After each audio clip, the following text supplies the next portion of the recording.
Halo guys, hari ini saya akan masak gulai tempoyak, pucuk keladi dan juga ikan teri. Nah, bagaimana keseruan seterusnya? Nonton video ini hingga selesai ya.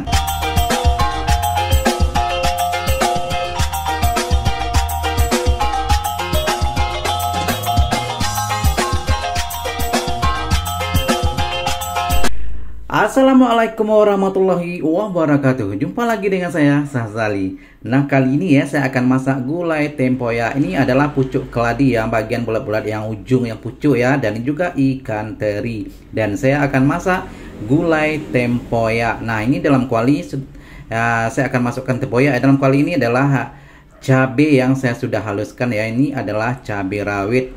Saya gunakan sedikit saja ya, kira-kira 5 biji ya, karena saya tidak suka terlalu pedas, karena cili rawit itu memang pedas ya. Dan ini adalah tempoyak. Tempoyak ini adalah durian yang saya sudah asingkan, pendek kata ya, durian yang diasamkan seperti itu ya. Nah, itu namanya tempoyak. Oke. Kemudian saya masukkan air ya, dan saya sendiri ya kalau masak tempoyak ini tidak menggunakan santan, tapi juga menggunakan bahan lainnya seperti bawang merah dan juga serai. Oke.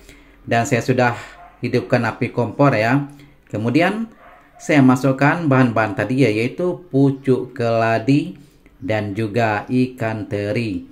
Dan pucuk keladi ini ya, keladi ini juga berbagai jenis ada ya, tumbuh di sekitaran kita, ataupun juga ada yang menjadi tanaman sendiri ya di sekitaran rumah. Dan ada juga yang boleh dimakan ataupun yang tidak boleh dimakan atau mengandung racun ya. Dan ini adalah keladi yang boleh dimakan. Nah, seperti ini penampakan ya, yang sudah hampir masak. Dan ini simple saja ya.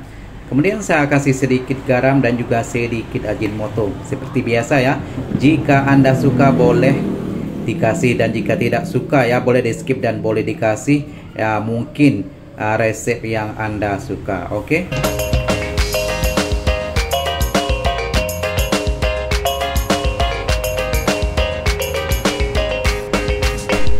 Nah, seperti ini saja ya. Ini adalah sangat simple, dan bahan-bahan yang saya gunakan juga tidak banyak ya, alias tidak cerewet. Dan ini memang sambal-sambal yang boleh dikatakan menu sehari-hari, dan saya juga sering masak seperti ini ya.